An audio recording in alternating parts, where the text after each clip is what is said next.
Since it's just one verse, can we read it together? It's on the screen since you didn't bring your Bibles. Henceforth, there is laid up for me the crown of righteousness, which the Lord, the righteous judge, will award to me on that day. And not only to me, but also to all who have loved his appearing. The word of the Lord is blessed. Amen. You may be seated. Did y'all know that was the typical Christmas passage? Today I want to preach from the subject, it's worth the wait. Worth the wait. Touch your neighbor and say, it's worth the wait. Come on, look at your neighbor and say, it's worth the wait. I ain't going to get no help this morning. Man, y'all quiet.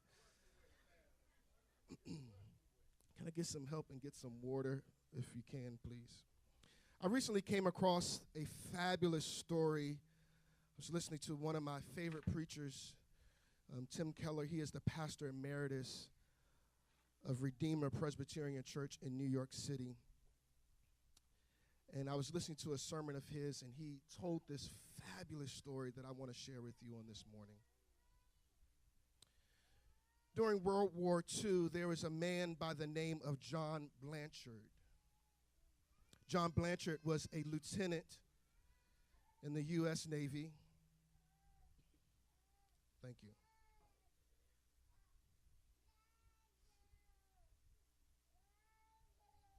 John Blanchard was a lieutenant in the U.S. Navy, and while living in Florida, he went to a local library one day, and he checked out a book from the local library.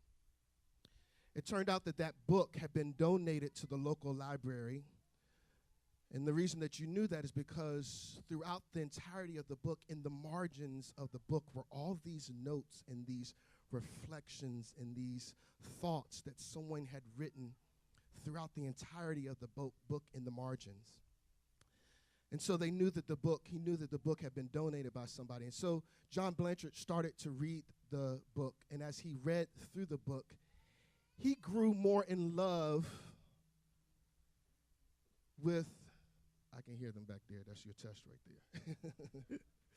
He grew more in love with the notes written in the margins than he did the actual book.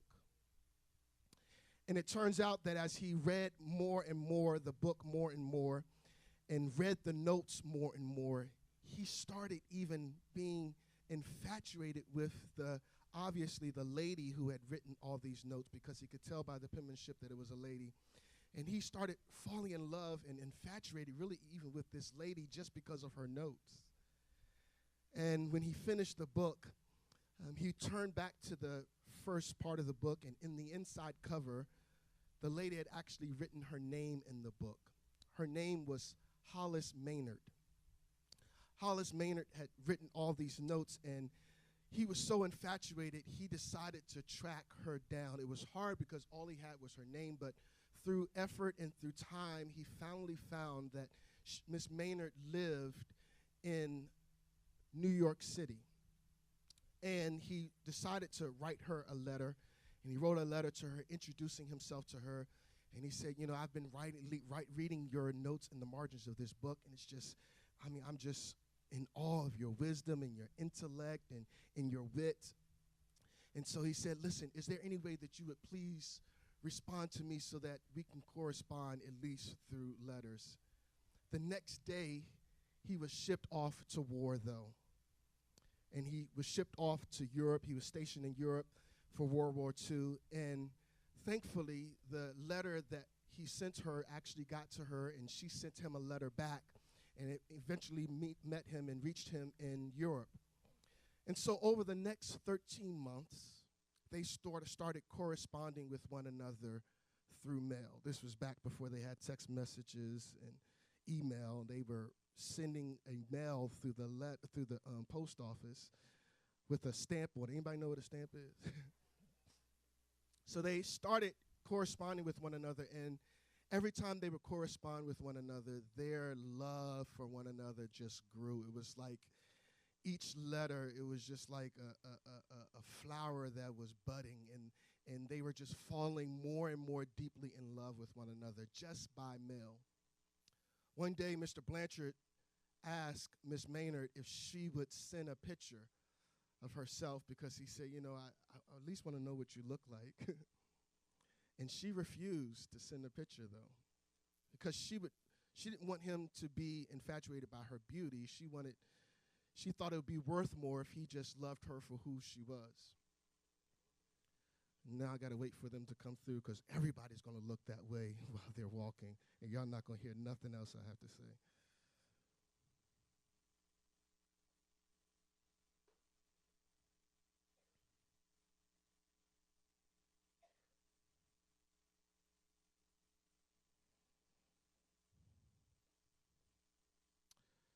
Y'all finished looking at them?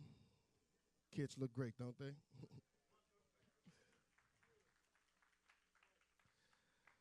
So even though she refused to send the picture, they still continue to correspond with one another, and their love and infatuation with one another continued to grow. And then it came time for the war to end. And when the war ended, Mr. Blanchard let Miss Maynard know, I'm coming back to the States, and I would love it if we could finally meet in person. And so she gladly responded and said, yes, we can meet in person. So he was so excited. He was so giddy. But he said, there's just one problem. There's one dilemma. I don't know what you look like, so how are we going to identify one another when we meet?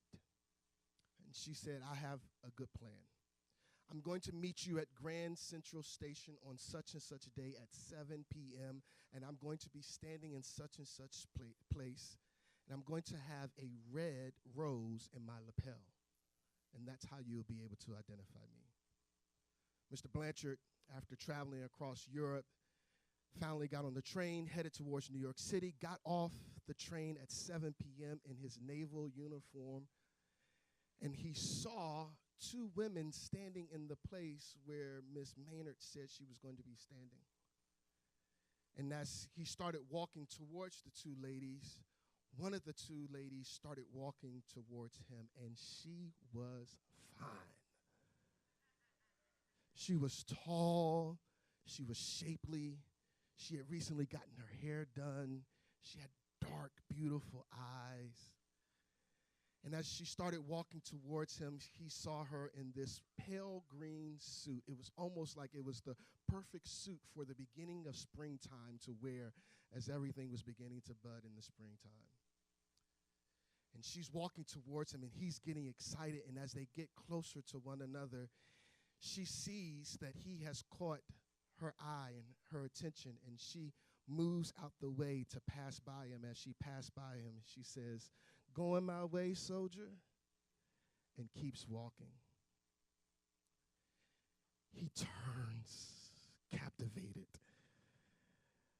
and he realized that he had forgotten all about the red rose and the lapel, until when he turned back around to gather himself to instinctively follow her, he saw standing in the place where she had walked from another lady with the red rose in her lapel. He saw Miss Maynard.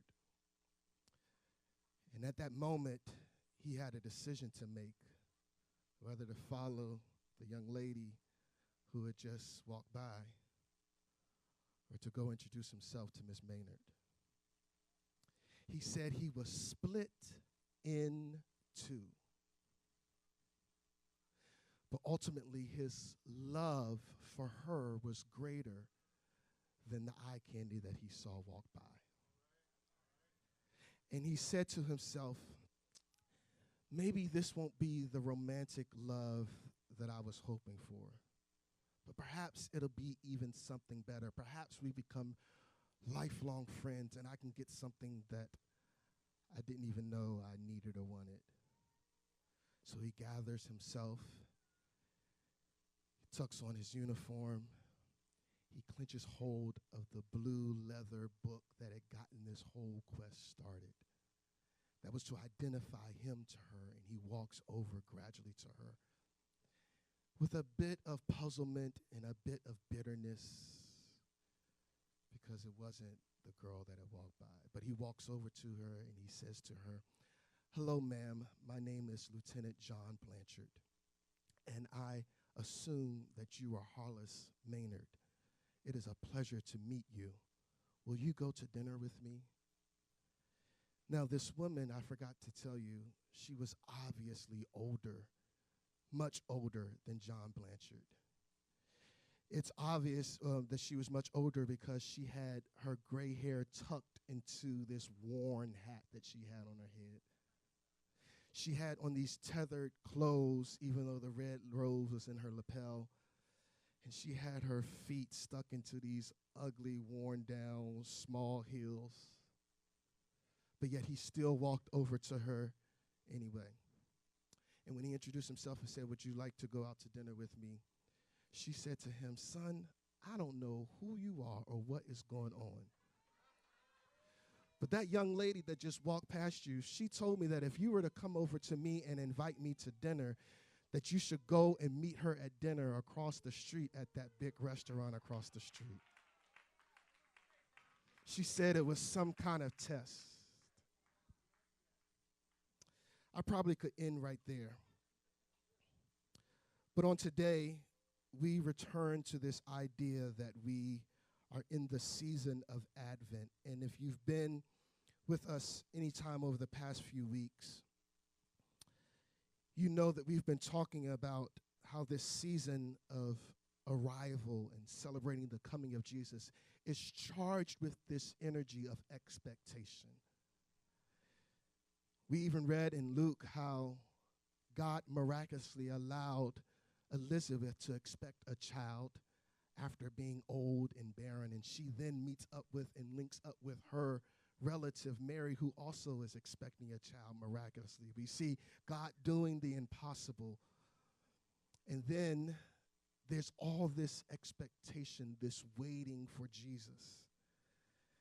And while we celebrate Jesus coming and this season being charged with expectation, this season charged with longing, and this season charged with wanting Jesus to come again, the tension is that there is so much in our world that the enemy uses to entice us away, lure us away, and to set our affections off of Jesus and onto something that we think will satisfy us more than Jesus.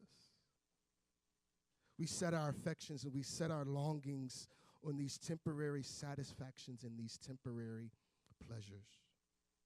Sometimes they are shiny and appealing to eye, but more often than not, they are subtly good things to us that take our affections off of Jesus. The problem is that those good pleasures, those good satisfactions, they are to be gifts for us to enjoy, but not goals for us to pursue. And many of us, we make those things goals to pursue when they were simply gifts to enjoy. So often we will be led off by something that seems more attractive presently and transfer our affections away from that which our hearts crave and need. We're like John Blanchard.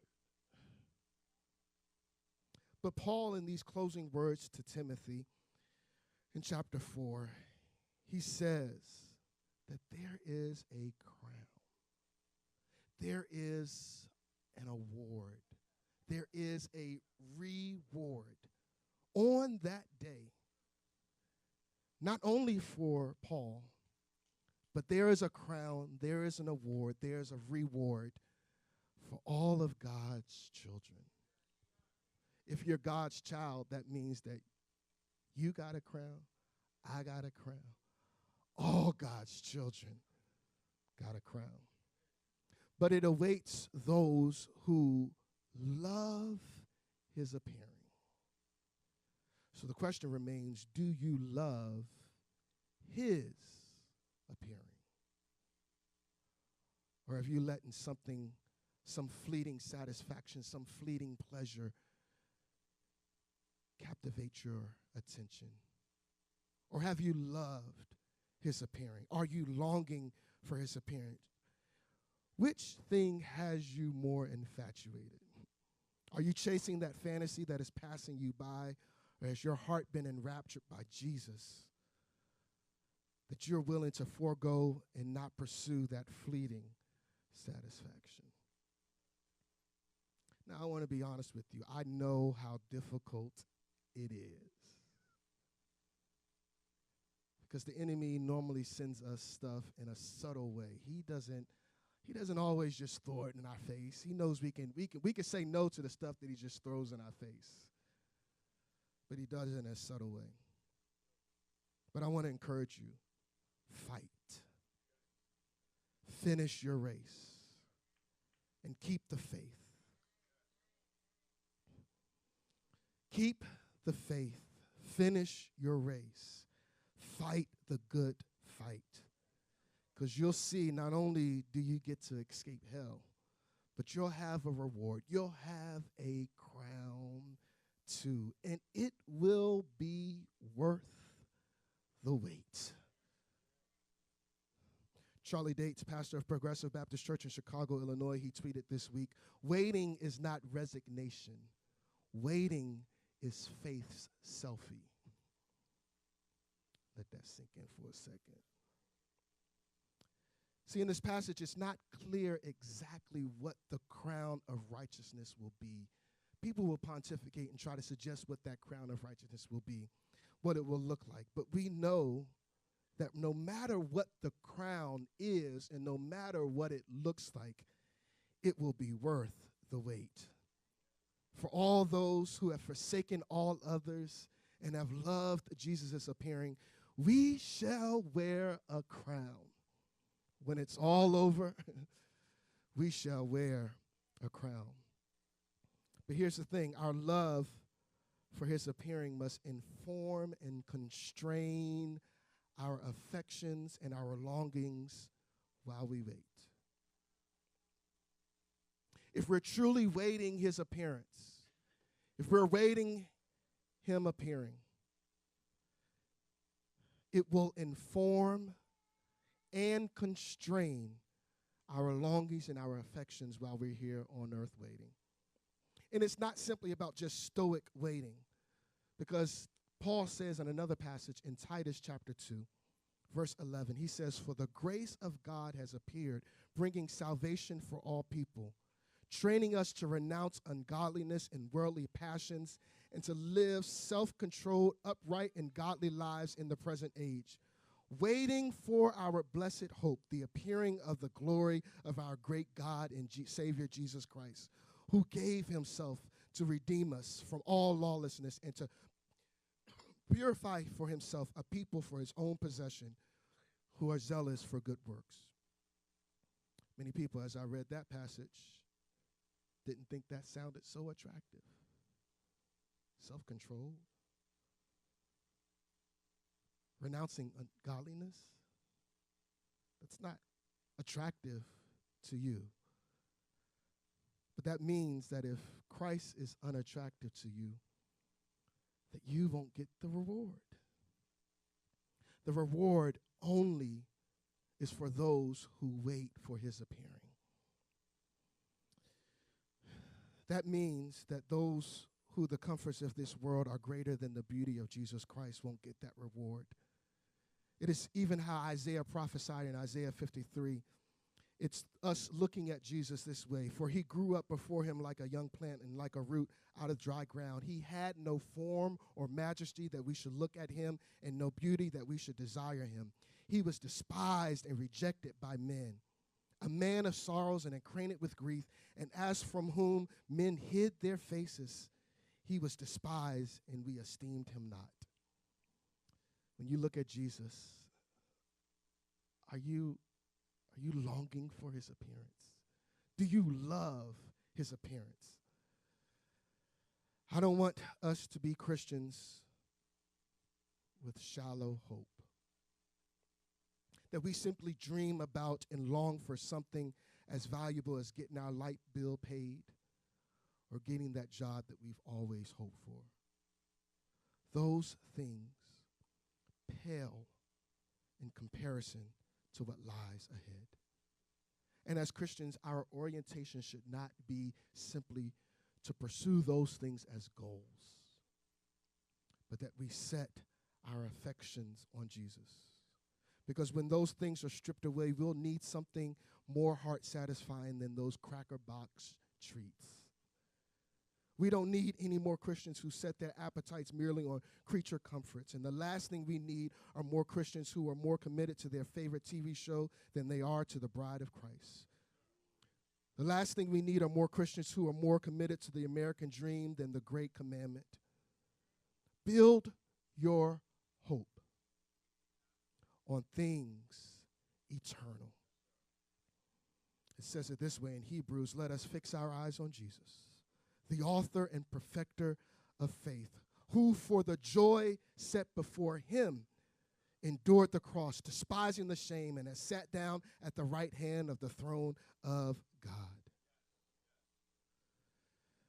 John Donne in 1626, he says this, Christ's birth and his death were but one continual act.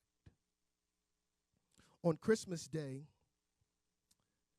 it is also the morning of Good Friday, because it is Good Friday is the evening of that same morning when Jesus was born. This means this.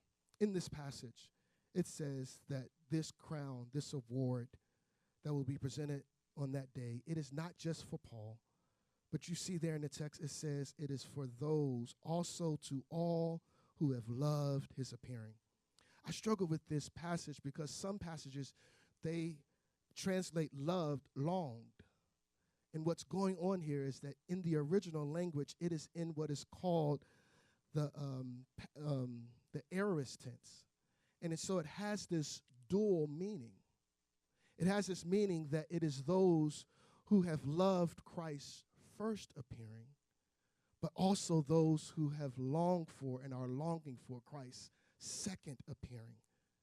And so when we see Christ being born on Christmas morning, we also have to know that on Christmas evening, or the same day basically, he is also being killed and crucified for us.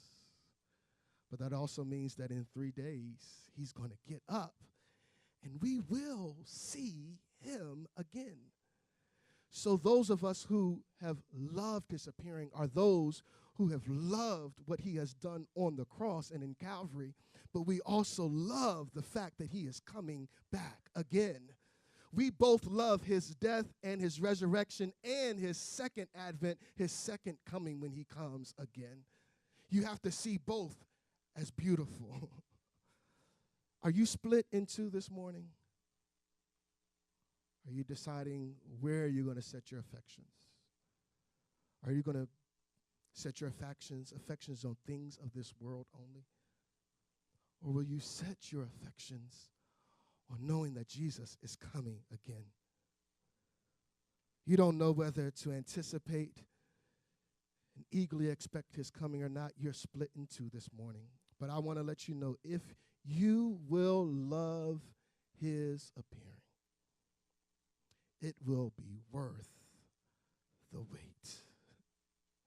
If you'll hold out and never doubt, I promise you it will be worth the wait. You're going to get a crown. I'm going to get a crown. And it's going to be a beautiful day. We all shall wear a crown when it's all over. Anybody else going to wear that crown? Anybody else going to long for his appearing? Love his appearing? I know that there's some things in your life that will make you take your affections off of Jesus.